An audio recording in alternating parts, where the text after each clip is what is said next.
Okay, good evening, everybody, and welcome to the Town Centre Management Committee of Biggleswade Town Council. Just to remind everybody, to all attendees, that this is a formal meeting. I can advise that members of the public will be given an opportunity to speak during the public open session, but not at other times. The meeting is being filmed, and by being present, attendees are deemed to have agreed to be filmed and to the use of those images and sound recordings. I can advise that attendees should not disclose any personal information of individuals, as it would infringe the data protection rights of that individual. And may I please ask everyone to mute their microphones when not speaking. Thank you. Moving on to apologies for absence. We have three this evening. We've got apologies from Councillor David Albone, Councillor Colin Thomas, and Councillor Pierre Gwilshire. Okay. Number two, declarations of interests. Can I ask anyone to declare any pecuniary interests or non-pecuniary interests on the agenda? I guess the only non-pecuniary interest I would declare will be under, I guess, 12B, in that my son is a pupil of that school. But I guess we can cross that bridge when we come to it. Otherwise, there's no others. Okay. I guess on that basis, I need to do the same. Okay, thanks. Yeah, that's fine. It may not be necessary, but in terms of transparency. Okay, number three, in terms of chairman's announcements, the only things I would say, I haven't kind of a couple of issues related specifically, I think, to the town centre that I just wanted to sort of flag with colleagues. First one was around the issue of Poundland. As we know, there's a new Poundland opening at the A1 retail park, and I think some members of the community were concerned that the one in the town centre might be at risk of closure.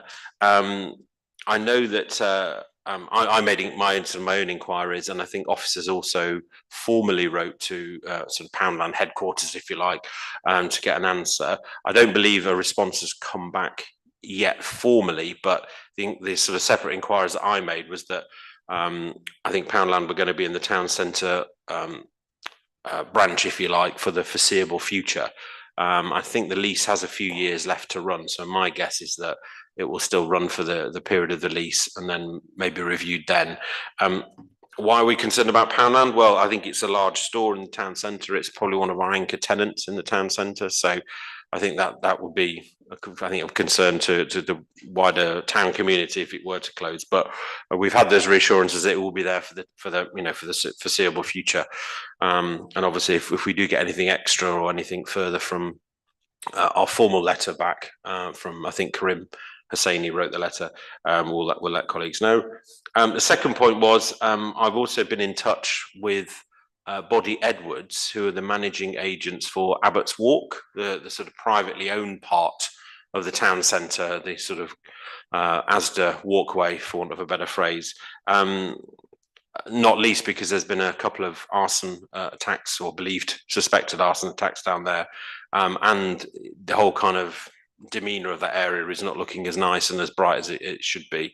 I know that I think Ian and Karim have a meeting with Body Edwards soon, just to sort of talk that through and find out what they're up to. I think they're wanting to do some refurbishment works down there, but as we're looking at a broader town centre vision, clearly that's a big part of the town, an entranceway of the town that is perhaps not where it needs to be. So I think we need a dialogue with Body Edwards as part of those broader town centre discussions. So I'm going to stop on that bit, and I don't know if Ian wanted to say anything further on that point at all, or Peter. Yeah. Karim and I went down and had a site visit, walked up and down, had a chat with the lady in the cafe, had a look at the bin store where the two fires have occurred.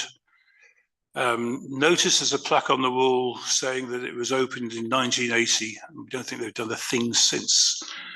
Nothing that a good lick of paint wouldn't put right, and I'm wondering if it's possible to bend some UK SPF towards it.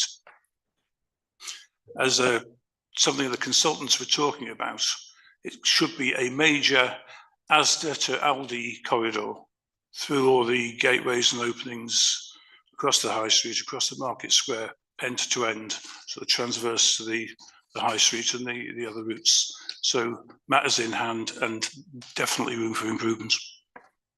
Thank you. Thanks for following that up. Great. Okay. We're going to move on now to the public open session. Is there any members of the public online or?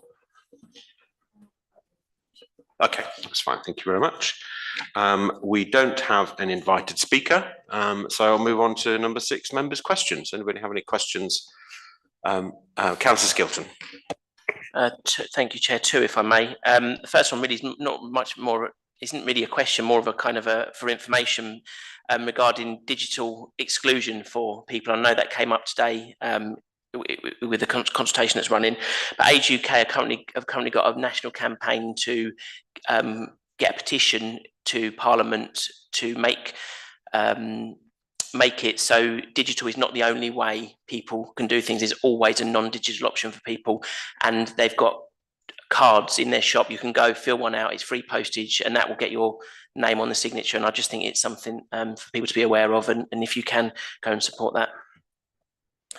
And the second one was in relation to one of the exempt items, which is 12B Rose Lane Car Park. I just wanted to know if we're satisfied that that needs to be an exempt.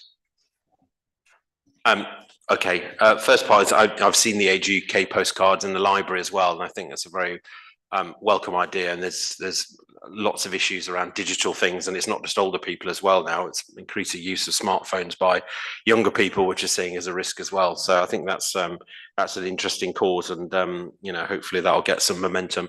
I think the second point, I spoke to the town clerk. I think I'm reasonably confident that there are a number of issues there that I think it would be preferred to have it in an exempt session, that will, I guess, come about as the town clerk sort of presents that paper.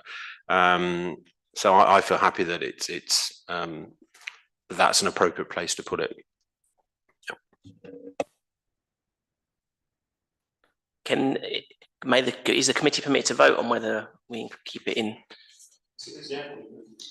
Yeah, just, you know, let's observe the niceties. No, okay. If you want, yeah, if you want to hold a vote, that's fine by me. Councillor Strawn, sorry. If there's a thought of having a vote on that, perhaps you could clarify the reasons for it being exempt, such as is it of commercial sensitivity or of a similar nature? Because at the moment we know it's down there as exempt, but there are reasons why I could see it could be exempt and equally why it shouldn't be exempt. So we need the explanation before it goes to the vote. Okay, over to town clerk. Okay, so I spoke to Councillor Skilton about this prior to this evening's debate. I think there are 2 issues I took into consideration before making the initial determination. Number 1 was the commercial aspects connected to the determination around those 2 questions that we have to consider. Members don't have to go with officers' recommendations, and there might be a debate connected to that, which might be better in the public arena, but that's for members to decide. The second really thing was around confidentiality and sensitivity of relationships with the stakeholders involved and other matters that are being associated with that at the moment. So I'm thoughtful of that, but obviously it's for members' ultimate determination. Thank you.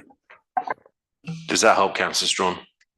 It explains it to me. I don't know how the councillors feel, but I'm happy with the explanation. But we need to put it to the vote, I believe. Okay, I mean, it's been asked to put to a vote. I don't have a problem with that at all. So, okay, so we'll do all those in favour of remaining or keeping the exempt item where it is. In that case, then I don't know whether do we need a proposer or second, or has it just been? Better for Councillor Skilton. Okay. Councillor Skilton, you put your recommendation forward there.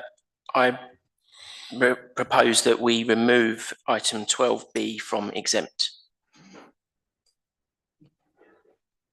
Is there a seconder for that motion? Okay, Councillor Agnew is the seconder.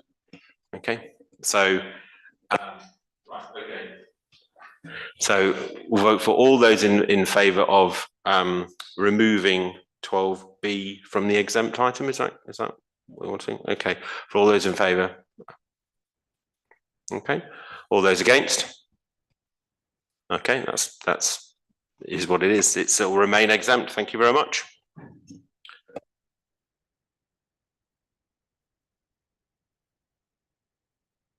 Okay, number 7, minutes and recommendations meeting. So let's go through them for accuracy first and then matter arising. I'm conscious that Councillor Patel chaired this meeting, so you may have a slightly better recollection of issues than I did because I was in Malaysia at that time. So, but let's go through page 6.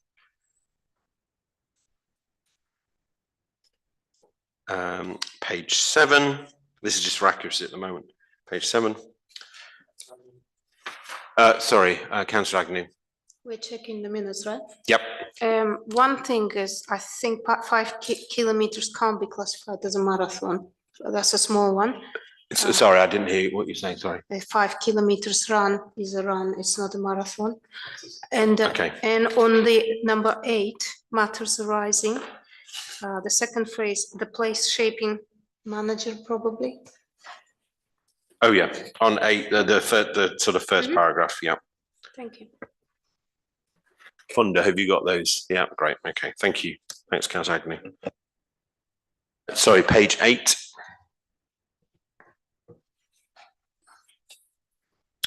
Page 9. And then page 10. Okay, thank you. All right, okay, so this is now for matters arising then. Okay, so we're on to sort of 7. Yes, sorry, 8A now.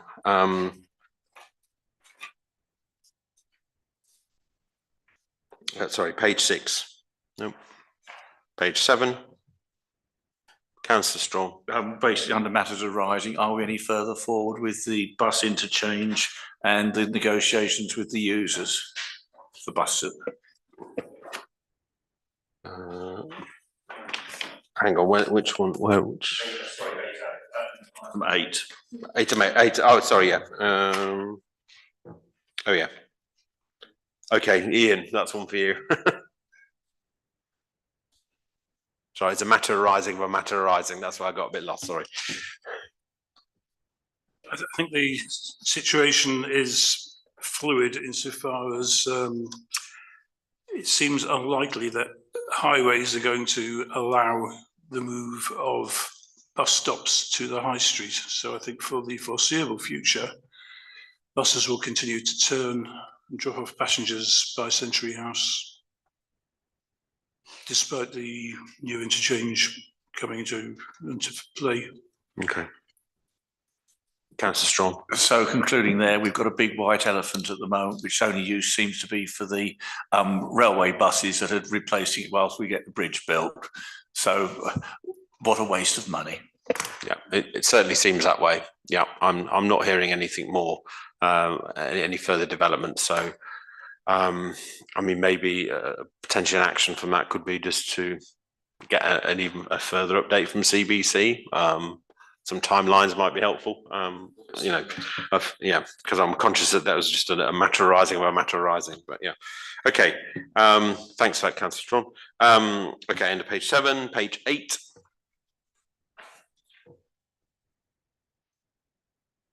Nope, page 9. Oh, Councillor Strong, sorry. Sorry, item 8D, place shaping manager said this could be discussed in the third party agreement at the next committee meeting in February. I appreciate that place shaping manager at the time is no longer in post, but it doesn't seem to be on the agenda tonight. Yes, that does seem, yeah, go on, Ian. Yeah, I thought it was somewhere on the agenda tonight, but the bottom line is that Karim and I sent a draft contract out to Big Eats last week. Karim's off this week.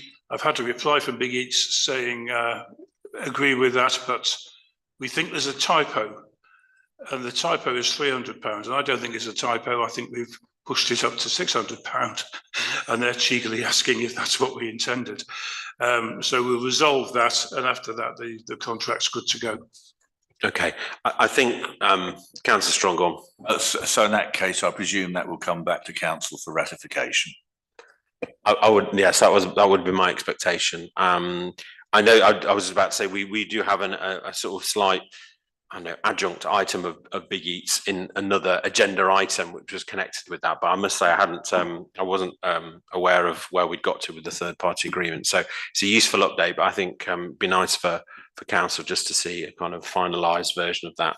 And I think we did agree at a previous meeting, either a council or TCM, that I think we wanted to continue with it this year, but it's the level of detail I think that colleagues want to just to see, to be reassured, I think.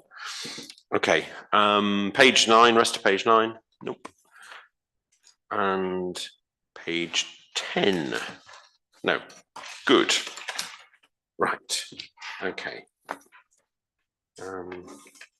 Okay, so we've done we've done accuracy and matters arising. Okay, item number 9A, D-Day anniversary event. Over to you, Ian. Thank you. D-Day is, as always, the 6th of June. This year, it's the 80th anniversary, so it's something of a special event. Having said that, next year will be the anniversary of D-Day itself, so we don't want to overstate it this year and rival it again next year. So the emphasis really, which has come very much from the Royal British Legion representatives, is to play it down a bit and keep it local. And I think the way of doing that is try and make it more relevant locally. We mentioned that former members and their families and staff of the council have been involved where they're at D-Day and such like, and they should be remembered. There'll be other local people who also will want to remember veterans who were involved on that momentous occasion. And I think for those reasons, we're going to try and keep it local and meaningful, and to not try and produce something which will replicate a more celebratory atmosphere and a bigger event nationally next year. There's a slightly practical aspect to all this, which is we've been a bit concerned about the wreaths blowing down the street. So we're investigating whether to buy or to fabricate some wreath stands, which will anchor them in one place. Thanks, Ian. And just to add a couple of extra points on that, where some of this has come about, I know we've discussed this, I think, very broadly in TCM or at council before. There is proposed nationally on that day, the actual 80th anniversary, to be a beacon lighting as well. So we would want to be part of the event is to use our beacon that we got for the Jubilee that some of you will be aware of, and use it for part of the D-Day commemorations. We've also I guess sought and got permission so far, or tentative permission from the Shuttleworth collection. They would bring some D-Day era vehicles to the town square, to the town centre, and I'm hoping, again, this is all subject to discussion, that they might be around sort of at least till after school period as well. So because it's a part of the working weekday, so that school children and others can sort of visit them later on in the afternoon rather than it all being during the working day. So more people get to see them. And I think there's also, as it states earlier in the paper, there'll be little other things or elements part of the day, like there would be a very small memorial service at roughly 2 o'clock in the afternoon. Then in the evenings, I think we would look to having a Big Eats event, sort of not necessarily connected to the D-Day thing, but it would to keep people in town to then link with the beacon lighting as well. So it's kind of a sort of one day, but a series of different components, if you like, for the day. And a lot of it is being done at low or no cost as well. So I think that's particularly welcome. And it will actually be on the anniversary of D-Day on the Thursday. It's not a weekend date, it's a Thursday. So just to add a bit more colour as well to what Ian's just said. So any questions?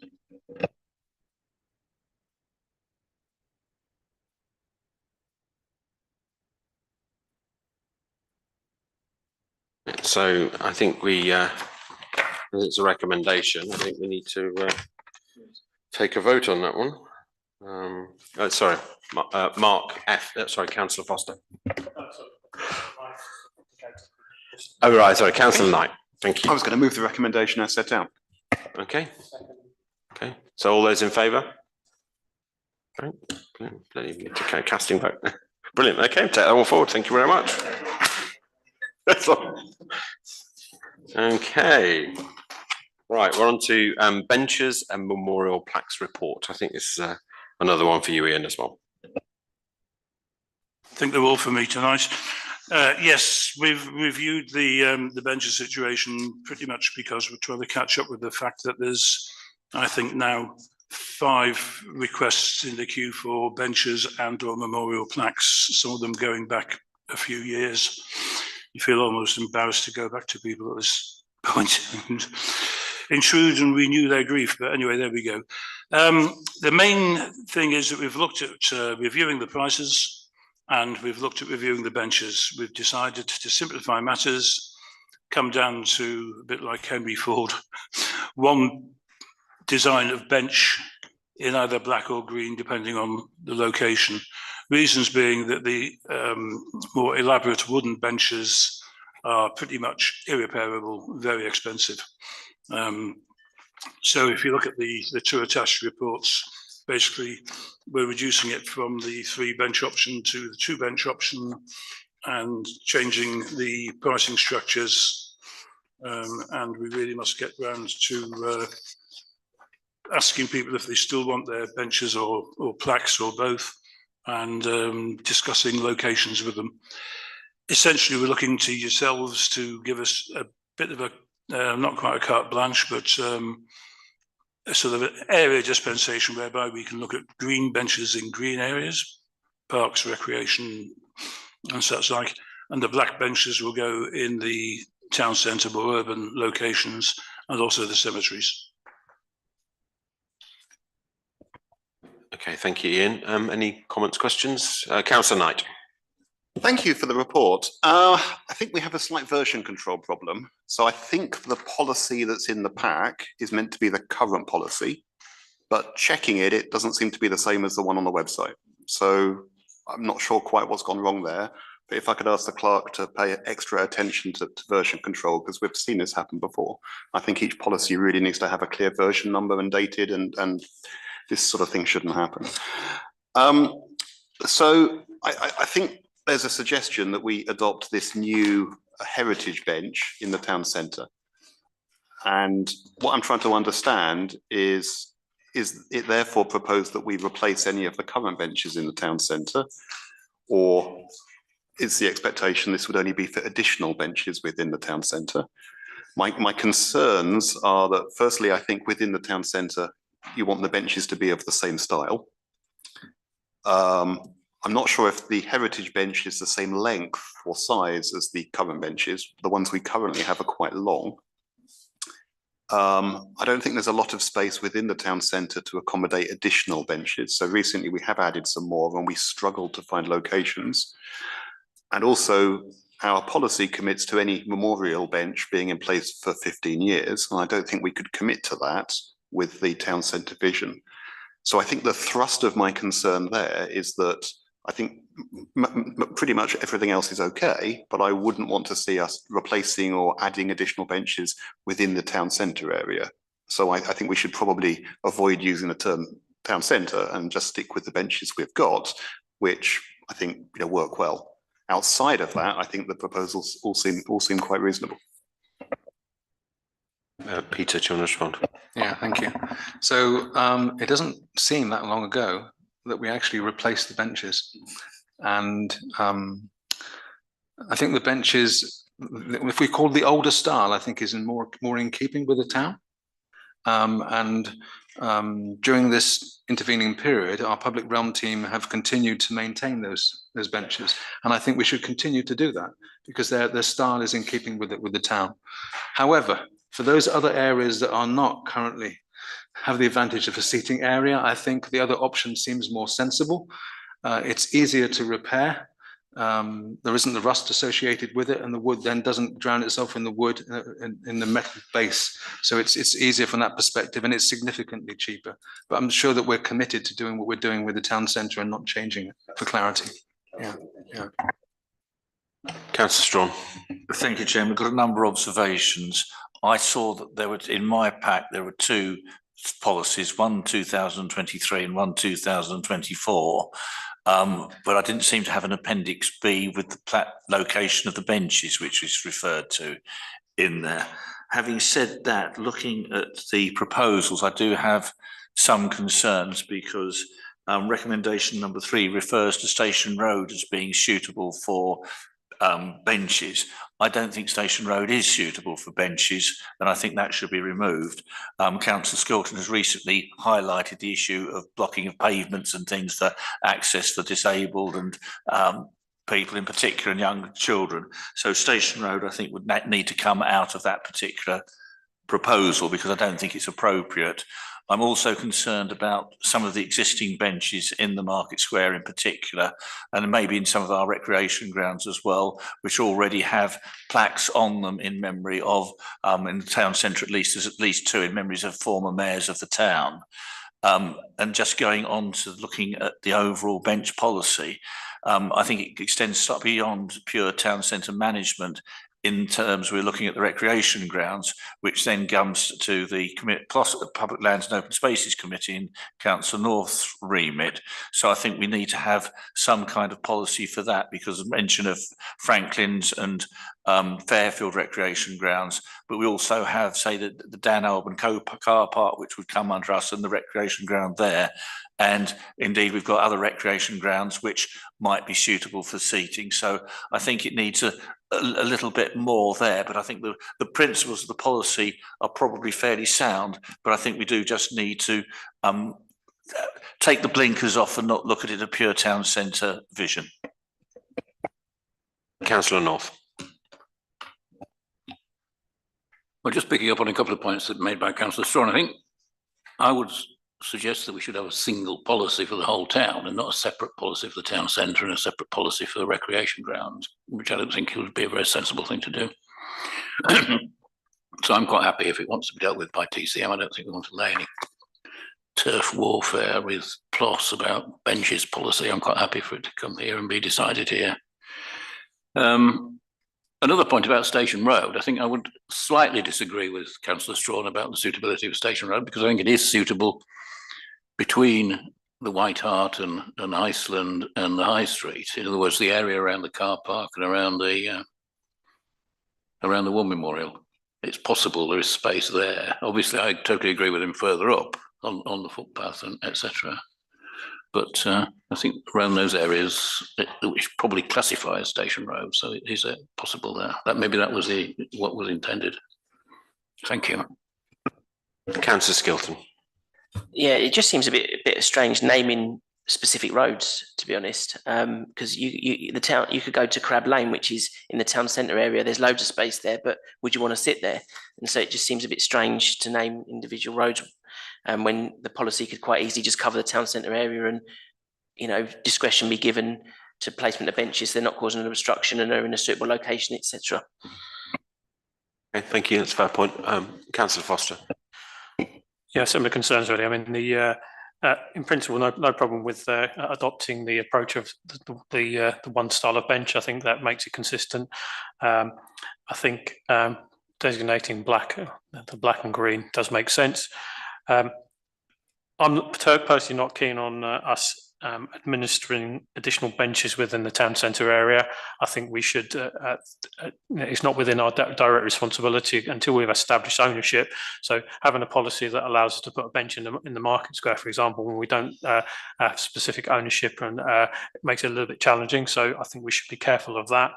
I'm concerned that with designating Franklin's and Fairfield recreation grounds as suitable green spaces, but we've got other areas that actually would benefit from having benches, and the clerk will know my thoughts on this, having visited various green spaces around the town. We've got a number of benches which, and to be fair to the administrator, all the details of bench locations are on SharePoint for members to look at. I think when you actually do look at some of the benches, we've definitely got a project there to upgrade some of the benches across those areas, and I think we should be mindful of that. They may not necessarily be the most attractive areas for memorial benches, but I think there's potential there to improve benches, and Fairford is one definitely where we could improve. So I'm not minded to support recommendation number 3 purely because I don't think it's appropriate for us to do so. I notice also that on page 14, paragraph 1, specific geographical locations makes reference to the Green Wheel and the Common. Again, same issue. Are we in a position where we can designate, put in a bench there without the authority? So I'm not looking to put something on there if we don't have it. For me, it needs to be in our control. Completely agree about the historical applications. But I think we should go back to these people and certainly invite them to see whether they still want to continue their location. And yeah, obviously the issue around the form itself and the content. I think overall though, it's good to have a policy. I'm not fussed either way whether we have a town centre policy or other. I take Councillor Strawn's point. I mean, if you've got it does a crossover. To some extent, I'm almost by saying I don't support putting benches in the town centre, then almost takes it out of the town centre management committee in itself. So, which makes it more of a challenge. But I'll wait for other people's thoughts, then we'll see where we go. Any more comments? I'll try and tie this up in some way, I think. Okay, I'm just trying to think, sort of pull together different strands. I guess I think colleagues feel that we need to have a bench policy, and I'm getting the impression from Councillor North that whether it sits in PLOS or TCM, it kind of doesn't really matter too much. So as it's sort of in front of us, I think we should try and address the points as we kind of find them. I'm wondering whether we should perhaps take a vote on, because we do have to vote on this because of recommendations, on the 3 sort of parts separately. Maybe that might be a helpful guide. Sorry, Councillor Knight. I'd be happy to try and make a proposal if that's seconded. Yeah, okay, we'll try that first. Yeah, I propose then that we adopt the revised policy as set out for the town, excluding the town centre, because we're not looking to have any new benches there, and exclusively for sites that are owned or maintained by the town council. So it doesn't apply to sites that are owned by CBC. Councillor Strawn. For the sake of clarification, does Councillor Knight refer to, when owned by those for the town council, include those that we lease for some of the car parks for a period of time, which may not be in our ownership indefinitely? I propose owned or managed by town council, so I think that would cover Rose Lane. Okay, Ian, do you want to say anything further before we take this to a vote? Because we're going to need a seconder for that, sir, as well. Councillor Foster, yeah, thank you. Ian, sorry. Thank you. Yeah, I think the only issue which we've beaten around the bush and tackled from lots of different angles is really, do you want green benches or black benches? Or is it a sort of discretionary thing where we can decide what best fits the location?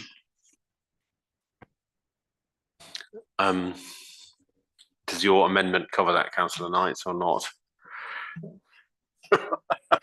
It doesn't. I don't mind whether they're black or green, as long as they're all the same colour in the same place. Okay. Right. Thank you. Right. Okay. Yeah, we do need a vote. I'm just trying to think how I can best put this across. Right. Okay. We do. Yeah. Yeah. Did everybody get the proposal and understand it? Okay. All those in favour of the proposal? All those against? None. No abstentions. Great. Okay, that's carried. Thank you.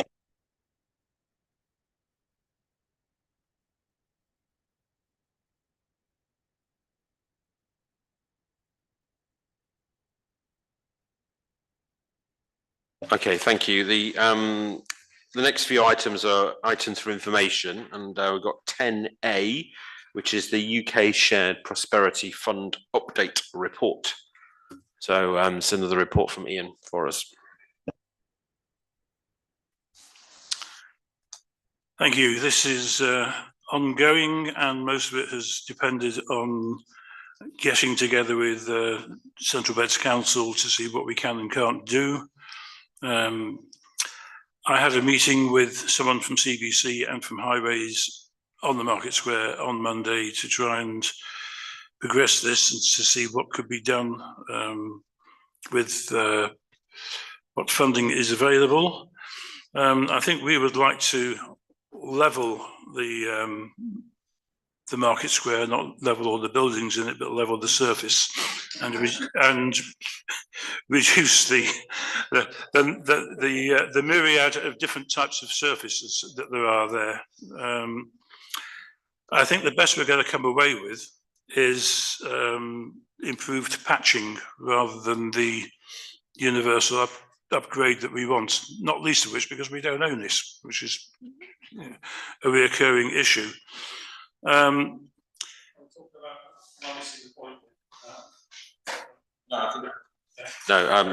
Councillor Foster, it's just one of the recommendations, I think, from officers. So levelling pavements and roads in the Market Square, reducing the materials range. We're looking at a couple of digital signs at the gateways to Biggleswade, basically the Sainsbury's roundabout and the retail park roundabout areas, which will give live data of where there are parking spaces in town. They will also be able to provide community information intermittently, but probably more so after, say, 6 o'clock when car park information is a bit irrelevant. Informational town centre directional signage is to be part of that, so 6 blue town centre directional signs at strategic entry points. And we've also looked at a refresh of the Century House toilets, including new doors and an external water fountain where people can fill their water bottles and what have you. There's nothing hugely wrong with the stainless steel toilet fittings and such like, except that they're dated, utilitarian, and not terribly user-friendly. The main reason for looking at this in its entirety is the combined stainless steel hand washer dryer sort of machine that, if you're not familiar with it, you'll have met them in McDonald's at some stage. Not very popular, hugely expensive to maintain and repair.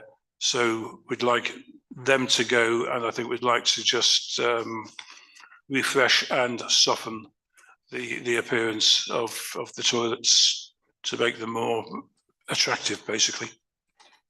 Thanks, Ian. Town we have 2 quotes. Okay, great. Thank you, Town Clerk. And then I've got a couple of questions as well before I open it up. So the best way to look at this is a position in time statement. So we haven't reached the end of the journey. There's still detail associated with this. If you look at the actual document that's attached as an appendix, there are significant reliances on waiting for financial information to come from CBC, which would then give council the absolute assurance that we're taking full advantage of the 2 sums that are available. And we're waiting for that intelligence to be able to make that determination. So this is really about giving members some reassurance that the matter is being progressed. We still have those important reliances. When we get a complete picture, this needs to come back to council. But we're not quite at the end of that journey as yet. Thank you. Thank you, Town Clerk. My sort of 2 questions were, and this may be coming from a point of ignorance, but just clarifying around in terms of the town centre directional signs, would they definitely be blue ones or would they be brown ones as they're an attraction to bring people in? And secondly, just making sure that, I know we've talked about this before, it is just outside the town centre, but making sure people are flagged about Franklin's Park and the easy routes in and out of the town on foot from the park and vice versa, and to make sure that's an important part, I think, of the directional signs, basically. Yeah, signposting to Franklin's has been mentioned, is important and will be taken in. Brown signs or blue signs, you need a certain footfall to qualify for a brown sign. There's a legal requirement on it. So I think that's why we're hedging our bets and saying blue signs. Thank you. Any, Councillor Agnew? I believe brown signs might be referring to something historical or a cultural value, as opposed to blue being more of a point of notice or destination. We might need to look it up. Councillor Skilton? Yeah, sorry, just on the specific of the signs. So blue signs are for walking and cycling directions, and they're to direct people in that respect. Brown signs are usually to direct motorists, and they're to any culturally significant or tourist attraction. So they can be modern or historic, and that would be the difference, and it'd be appropriate to have both in the right location. Councillor Strawn, please. Yeah, a couple of points.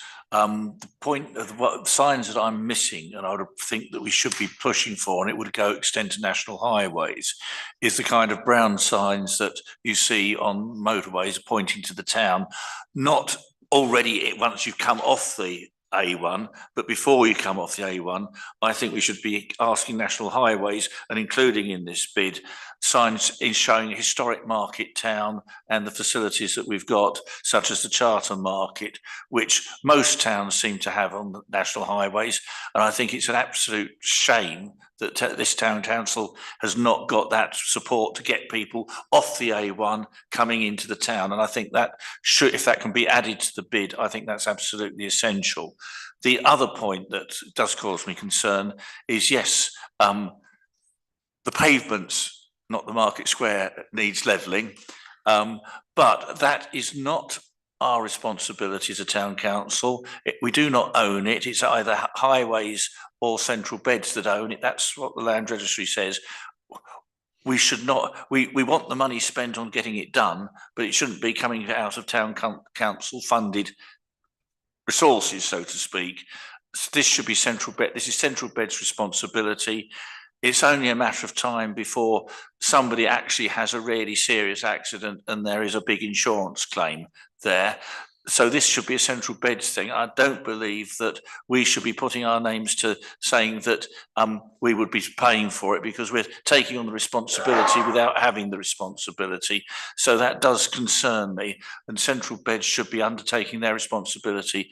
They took over the Market Square. They took on the responsibility for it.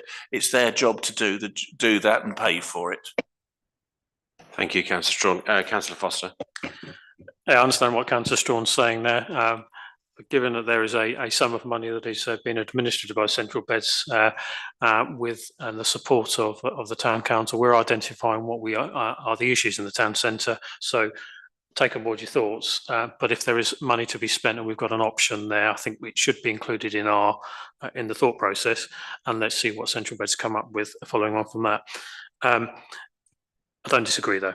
But in terms of the informational digital signs, I have to say I'm not a fan.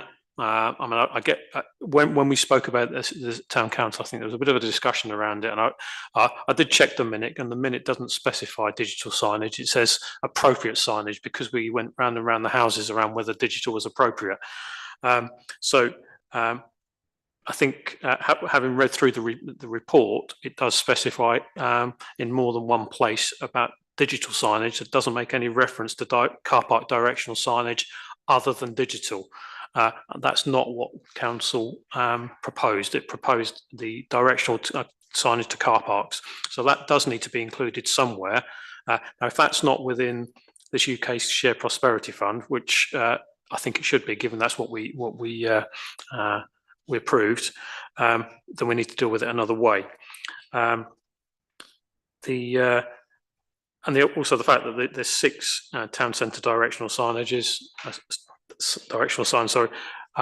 From memory, I think there might be 7 entrances to the town centre, to the town, so we might need to reflect on that. But just be mindful that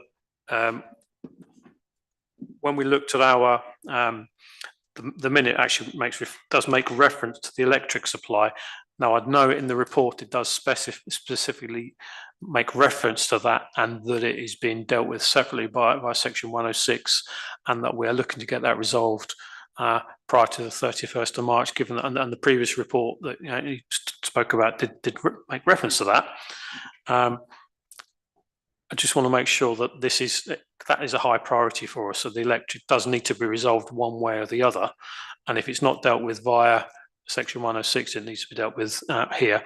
And I think also, and you made reference to maybe this this fund could be used to enhance Abbott's Walk, and that's not made reference in the report either. So whether that's came out as following a suggestion that's recently come about, but I think we do need to include that because it will actually make a good use of the money. So somehow I think we need to maybe adjust the report somehow, include the signage that the council referred to. I guess others will have thoughts on whether the digital signage is appropriate. I'm not sure how appropriate it will be, given that we're not going to be able to currently be able to monitor how many car parking spaces are available. So all we're saying is where they are. I don't know whether the appropriateness of them, but I'm minded to listen to others. Any more comments, Councillor North? Yeah, just picking up the point in particular about the digital signs. I mean, Councillor Foster alluded there to what could be the complexity of making the information meaningful. I mean, somehow you're going to have to be counting the cars in and out, and bearing in mind the council, as a council, we have a fairly checkered history when it comes to applying technology to car parking facilities. I don't think we should be taking this on, and presumably the council would be responsible for maintenance of this, which could end up with some fairly hefty bills, actually, not annual maintenance contracts, repairs, what have you. And I think it's completely unnecessary anyway. I don't see the point of this at all. I mean, directional signs, yes, great idea. Let's try and improve that. But I think this is a bit of a bee in the bonnet of some of the ward councillors, CVC ward councillors, actually, isn't it? But anyway, I think it's a waste of money and we should not include that in the proposals. Councillor Agnew, then Councillor Knight, then Councillor Very Skelton. briefly, just to add to what Councillor North just said, I think it's the point of pointing to where the car parks are rather than whether they're filled or not. And that's all there is to it, really. Whichever form is most appropriate and available right now. Councillor Knight. I think that's right. We have discussed this before. I think we need clear signage directing people to what are either long-term or short-term car parks, because we have some designated for each. I think any digital sign to be of utility would end up being enormous, so you could actually read what was on it, and that in itself may be an eyesore. It's not obvious where you would put it. And I think it's not necessary, because there's often space in most of our parking areas. We're not Cambridge, we don't need big digital display boards.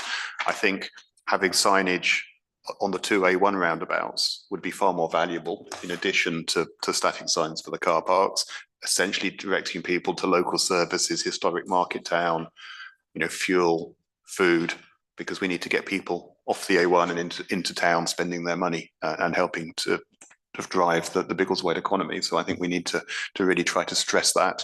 I know in the past we've tried to get that sort of signage and we've been told we don't qualify. But I travel the country and I see many small towns not dissimilar to Biggleswade that do have signage from major A roads. So I think we need to push back on that and fight for something to tell people what Biggleswade has. Thank you. Then Councillor Skelton. Yeah, it's just really in relation to the report. I know this has already been submitted, but I've read it in detail and it does feel a little bit rushed. And I do question some of the assertions made in it. And I just wonder, where the input in this has come from. Obviously, I think, if we're talking about spending circa £20,000 on 2 digital signs, that needs to be discussed at council level. It's sort of made assertions of sort of the centres, main focal points of the town, the Market Square, the A1 Retail Park and King's Reach Estate.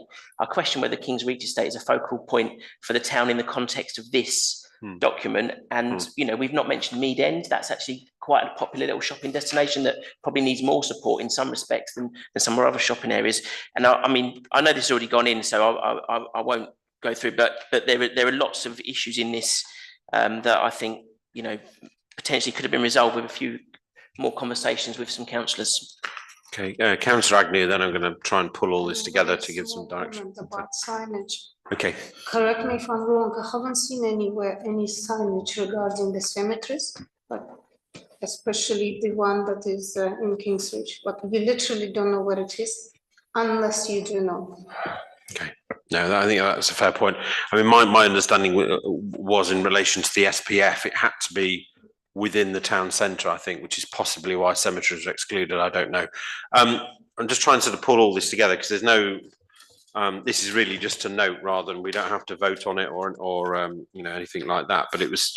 I'm just trying to get the key points. I think that Ian and Peter can go away and have a think about when this does come back to council for sort of formal approval. I think there was broad agreement that we need to explore the signage around the A1 and what that, you know, might look like in terms of directional signage. And rather than digital signs, looking at appropriate signage, I think was one of the themes that came out, and that may well be digital, but looking at other options. But I think Councillor North's point around we don't want to be held a hostage to fortune in terms of, you know, repair costs and everything is probably a fair one, actually. And then also looking at, and I appreciate you may not have had those conversations yet, but how this might work in relation to looking at Abbott's Walk or something like that as well, appreciating that it's privately owned, but obviously as a major entryway into town, and how those conversations go as well, I think. So is that a sort of fair summary that we, Ian and Peter, can go away and have a look at that and when bringing the paper to council? Councillor Skilton, and then one more very briefly that I meant to mention. You mentioned 6 to 8 culturally themed cultural events. I think that we definitely need to have a conversation around what those events might be, because that's the first I've heard of that. Councillor Strawn. When are we going to get some feedback on what we've actually submitted? Because yes, I think it's certainly important that we raise the issues that have been added, such as the national highway signage for that's pointing into the town. But when are we going to get the feedback? Because like Councillor Skilton, I've got reservations over some of the information and proposals in the report. But when are we going to get some feedback from Central Beds and the government bodies with regard to the reaction to the requests that have been included in our report? Yeah, Town Clerk. Do you want to go first? Right. Yeah, just to pick up on some of the points there. When I met with CBC and highways people on the square on Monday, they were quite vociferous about their ownership and what we can't do to their market square because we don't own it. So from that point of view, they can have the bills. But whether they're actually going to do anything about it remains to be seen. I was sort of informally told that one of their guys is going to come out in the next fortnight and look at the electrical issues on the market square. So that's the most positive thing we've heard for about 6 months, I think.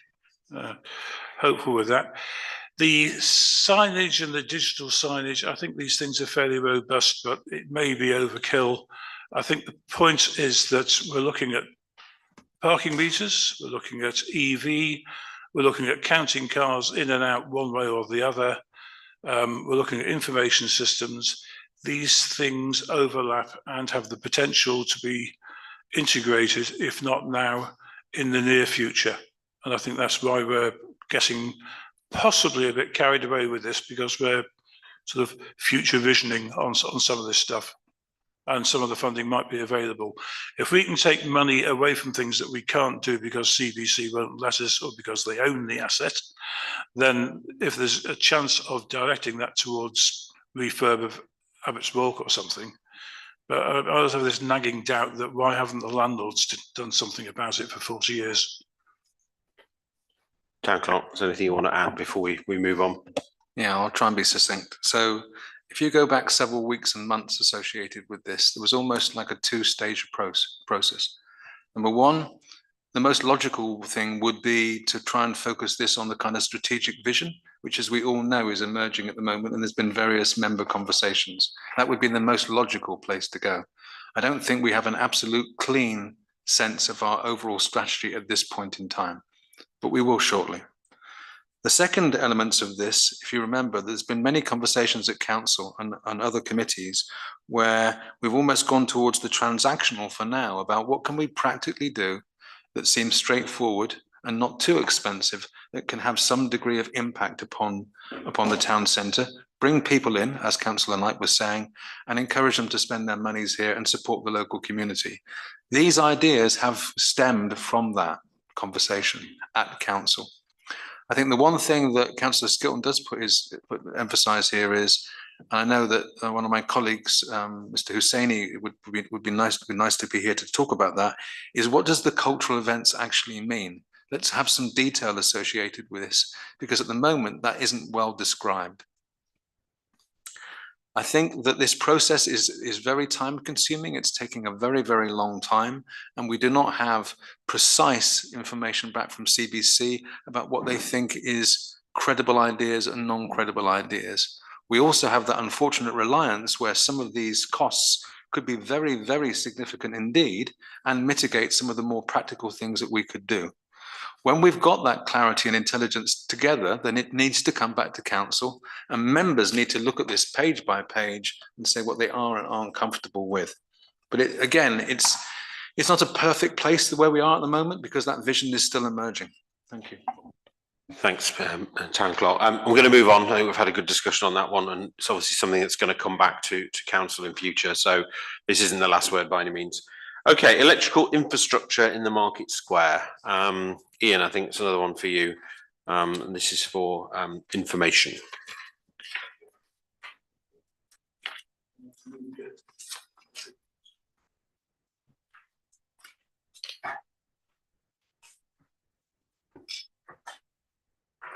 Right,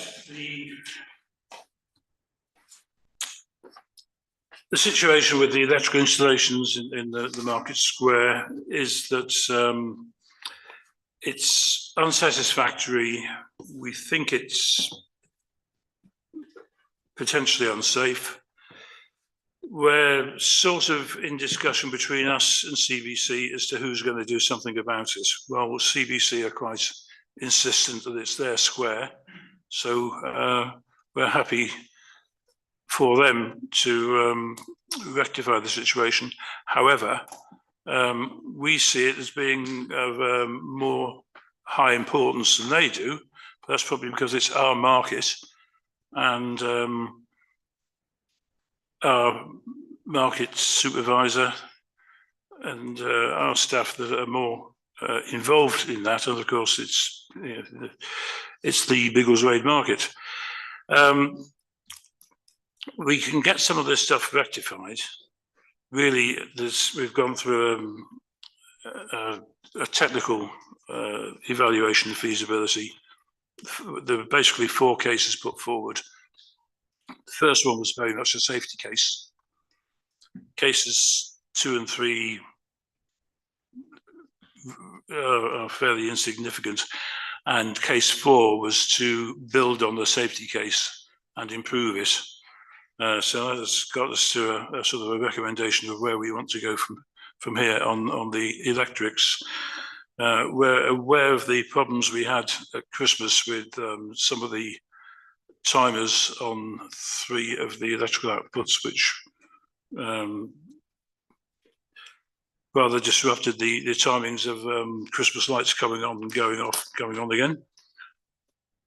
So we're now at the stage where we need an update on the power supply. We really need action to be taken on that. CBC are coming out to have a look at the market square, I think in the next fortnight. Well, I'm told informally in the next fortnight from a CBC officer. And I think that's pretty much where we're up to at the moment. Thank you, Ian. Over to Town Clerk. Yeah, so just, again, I'll try and be succinct. I mean, there is broad acceptance from CBC, I think, that it's clearly their responsibility. There's been a number of site visits to be clear about what the nature of the problem is. There was a recent meeting with the head of service here from CBC who's responsible for the function. We were assured that this would be treated as a matter of urgency. It's been going on for far, far too long connected to this. We've had lots of promises that this will be treated as a priority. So far, they haven't been well supported, unfortunately. So I don't think there's any doubt here that at some point in time, CBC will take proper responsibility for this, and it will be sourced from coffers outside of the town council. Our main concern is that should be done soonest. Yep. And we have escalated all through the proper routes. Everybody who's a senior officer at CBC, including the chief exec, is well aware of this issue. Thanks for that. I think you've said it all in terms of the urgency. I mean, it's very hard to run any events or any of the other things we want to do in the spring and summer without obviously a credible electric supply, never mind our twice weekly market as well. So, Councillor Knight. Thank you. I'll be brief. So it's good news that we are making progress. As you mentioned, I think we last discussed this formally on the 27th of June when we went into some detail on the options, and a number of members have been on a walkabout to look at the electrical installation and understand the issues. I guess the important thing I want to stress is that we, as in the town council officers, our market superintendent, our electrician, and those members that have now been quite involved in understanding the installation, understand what we need. And as you say, we considered 4 different options. We essentially selected option 4, which is 216 amp, 132 amp per pillar, removing the 110 volts, removing the 32 amps trailing cable. And we resolved that in the 27th of June. And I guess what I ask is that we make sure that that's what CBC do, not something else, because obviously they could think they know better, and they're not the people that use the market square or that power supply. So let's please make sure that they do what we need them to do and not something different. But it's encouraging that they're looking at a management agreement so we can actually get clarity on who's responsible for what. And referring back to the point that Councillor Strawn made earlier, people are falling over in the market square. We know that the electrical supply is not as safe as it could be. That doesn't mean we want CBC to turn it off or disable it, but we do need to make it very clear that if someone hurts themselves in the market square, it is central beds that are accountable, responsible, and will have to pay to compensate somebody. And I think it's really important that they understand that, because this is not as safe as it could be, and this situation has been going on for years. Thank you. Councillor Strawn. Doesn't all the facilities of electrics on the market square have electrical safety certificates that are current and valid? Town clerk. I believe so. I would need to check that. I mean, what we do is there's a difference of responsibility I think. So the market square is not our market square. It is their responsibility to ensure the safety associated with it. Our residents and our officers and the people who live here use it. We've clearly articulated what the issues are. They need to resolve those issues. But those associated certificates are their responsibility to ensure that they're in place. What we've also done, just to be clear and a reminder to members, we have mitigated this by bringing in our own people who are qualified electricians to help us determine that, supported by members of exactly what technically needs to happen. So, this is going beyond our responsibility as users of the services. It's CBC's responsibility. Councillor Strawn. If I may come back on that, in view of the comments made there by the clerk, I appreciate that we've advised them at least verbally of the situation. Could I ask that the town clerk writes formally to the Chief Executive of Central Beds Council expressing our concern at the electrical installations on the market square and asking that it be rectified and made absolutely safe and produce electrical safety certificates to us as a matter of urgency, because from the reports that I'm understanding, there is some doubt as to the full security in terms of the usage of those systems, and point out that it is Central Bed's responsibility. Okay, that seems reasonable to me. Are you okay to take that forward, or do we need to take a vote on that? Okay, we can take a vote on that. Okay, all those in favour of the town clerk writing to, we need a second of the proposal. So I'm guessing Councillor Strawn's proposed it. Councillor Skilton, you seconding it? Okay. Got proposed and seconded. Okay, so all those in favour of the town clerk writing to the Chief Executive Central Beds as outlined by Councillor Strawn. Okay, it's unanimous. Thank you very much. Okay, there you go. Great. Okay, let's move on. I think we've noted a report. We've got an outcome from that agenda item. We are on to 5K run. Ian, please. Yeah, preparations going ahead, really wading through the mountains of paperwork that have to be done for the safety advisory group before we can run an event. There are something like 8 colossal forms to go through. I've just done 2 more of them today. We are moving towards getting that set of documentation approved, which you have to do months in advance. I have to keep reminding myself that this isn't our event. This is Aidan Jones' event, and we are supporting him. But it's easy to find yourself sucked into the minutiae of it. So far, so good. We are going for the long course, which was the one which a couple of the councillors preferred. Aidan prefers, I think, most of the running fraternity would be in favour of. So that's pretty much where we're up to. Then we get down to nitty gritty of where you have water drops and portaloos and things of that nature. All of this to come. We will undoubtedly have to look at orders about highways, things where you have to cross roads at various points and such like. And we've got to look at some of the health and safety, crowd management issues around that. All in all, shaping up for what should be a half decent event, and if we get it right this time, I hope it will become an annual event. Thank you, Ian. Any comments or questions on that? Councillor Skelton. Yeah, just on the recommendation, I know it says VTC officers in consultation with 2 members. I just wondered, and they prefer route 1. I just wondered which members and why route 1. The 2 members were myself and Councillor Joe Jones. Okay. I can't actually recall the reasoning for the route 1, but I think it was felt, rather than it being a sort of double back, it was just a more obvious flow. I don't think it was anything more complicated than that. I think it was just a more obvious sort of sort of route round rather than a back and forth. Okay, yeah. Thank you. And just a kind of a technicality on the recommendation. So we might prefer route 1, but if the safety advisory group comes back and say we can't do route 1, does this resolution bind us into something we can't do? Town clerk. I would make it clear that the safety advisory group is exactly what it says. It's an advisory group. You don't have to take their advice, but you might be minded to take their advice. So I would agree with your analysis that if they come back with that perception, it may be for council to make an alternative view. Okay, thank you. Yeah, thank you. Any further questions or comments? No, I mean, I don't think we need to. This is just to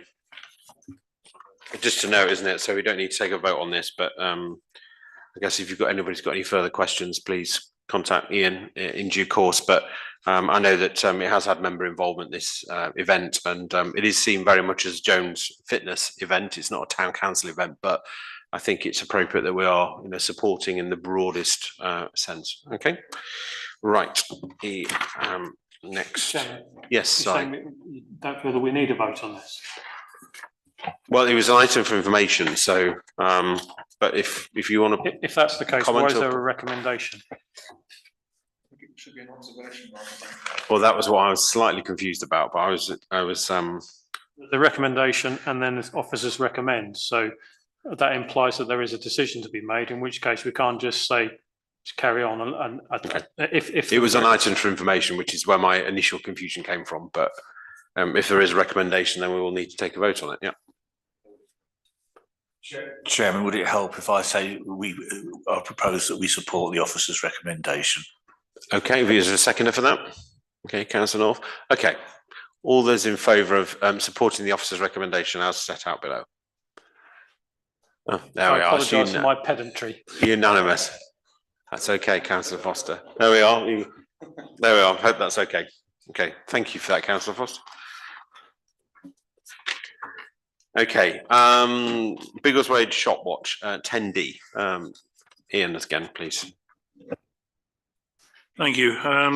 Yes, this rather crept up on me. There was an invitation which I didn't get, and I haven't actually been to the meetings yet, although I've diarised the next one.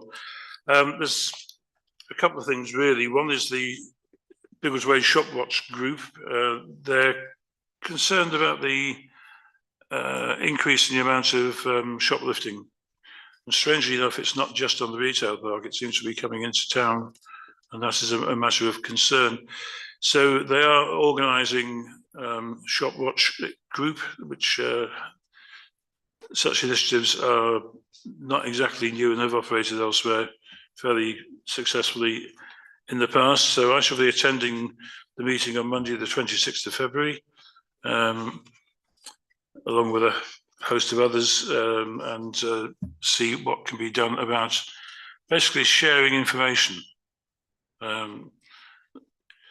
Now, alongside that, there's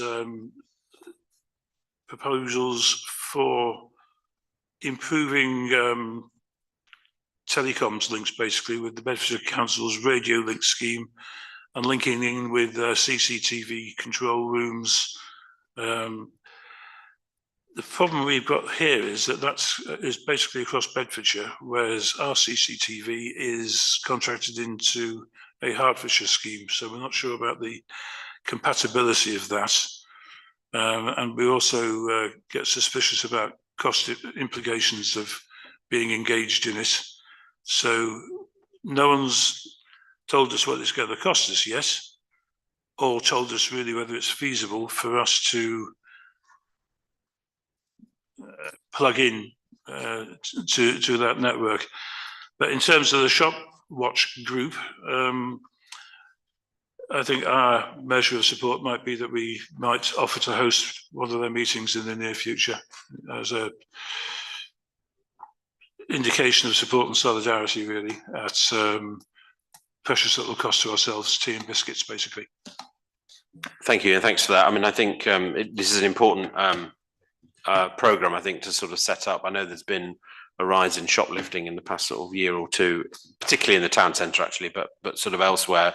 And if it's a way of getting together traders at the retail park, Saxon Centre, Mead End, and the other kind of smaller shopping parts, as well as the town centre, I think that's helpful. And if we can encourage, I assume it's PCSOGs and Jackie Blake who are coordinated to sort of make sure that's gone to as wide a range of shopkeepers and businesses as possible. That would be very helpful.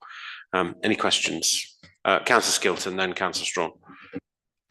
Yeah, just on this, I think we need to definitely make sure we can get our CCTV linked into this, because I know someone that's got one of the radios. Some of them have been deployed in the town now, and they were told by the police that our CCTV wasn't available to them, and that sort of put them off it a little bit. Like, not available to them, that their CCTV was not available to be instantly linked in with the radio, because the radios are monitored from a different CCTV. And reading this report, and from what Ian's just said, that's what I understand.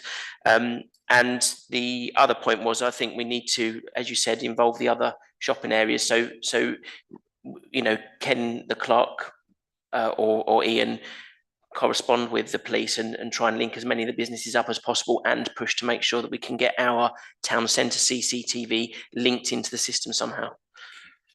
Councillor Strawn. I think it's important that I'm glad that Mr. Campbell's attending this meeting on behalf of the Town Council to get the background and the facts, because we need to know all the implications. But I think it is an opportunity which we have discussed at various stages, and with the former Chamber of Trade in particular, for information to be gathered about the shops and the traders within the town, with a view to possibly the Town Council engaging more with them, because I'm afraid there's been a bit of a disconnect between the town councils, because there's no formal trading organisation representing the traders. So I think it would be very helpful from the point of view of the traders, the town business community, and indeed this council, if taking the opportunity of finding out who's there and getting contact details with a view to opening discussions about ways that we can support with town council and the traders and the businessmen generally can support each other with enhancing the offer that comes from the town to everybody, because everyone's concerned about the town centre and the future of the town centre. And this seems to be a very good way of opening a discussion on a very informal basis and getting information that we can use in the future. So I hope that opportunity will be taken in addition to the main purpose of the meeting. Thank you, Councillor Knight. Thank you. So there's quite a successful pub watch scheme running in the town and across this part of Bedfordshire. So I think this is good to see the equivalent essentially happening for general retail. So I do hope that town council officers will try to attend regularly. I also hope that the police attend, because their attendance at the pub watch meetings that I do attend is sporadic, which is not good. I think if town council officers do attend, it would be great if you could share a report either through the police liaison councillors or maybe as an exempt item on council agendas as appropriate.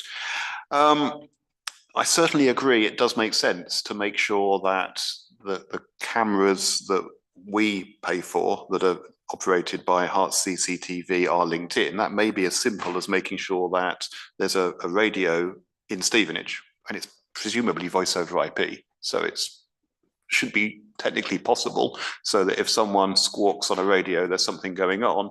Actually, you want Thornturn, which is Central Beds Monitoring Centre, and Stevenage to both get that message. And I have raised this with some officers at a pub watch meeting because it was worrying me as well. But yeah, we do need to somehow get Central Beds and Herts CCTV talking to make that happen. And it really shouldn't be that hard. That led me to have a question. So some time ago, we've been working to upgrade our CCTV, and I don't recall whether a report came to council telling us that work was now complete. Maybe I've forgotten it, or what is the status of the digital upgrades? Town clerk. I don't recall whether that did or didn't come back. I will check that matter and come back to you, Councillor Knight. Thank you. Okay. Any more questions? No. Okay. Apart from the follow-up from the town clerk, I think Ian, have you got a good idea of where? Because again, this is just for noting where we're going to go with this and to reporting back, and then also trying to get to the bottom of fixing this, linking the Herts CCTV up with whatever Central Beds are doing. Catalyst for getting the Chamber of Commerce back together, and I look forward to an invite to pub watch. Yeah, okay. I'm sure Councillor Knight can give you details if you haven't got it already of the pub watch. So, but no, I think that's it. I think the shop watch group in particular is long since needed, and I'm glad it's getting going anyway. So it's should be an interesting meeting. Okay. Okay, we're on to the final public open session. Is there anyone online, funder at all that wants to say anything? No. Okay, that's great. Okay, now I'd like to move on to, I think that's the end of the meeting, and want to move on to exempt session. Okay, great. Do you move that we move into exempt session? I was just about to say, do we, can we vote that we go into exempt session? Second.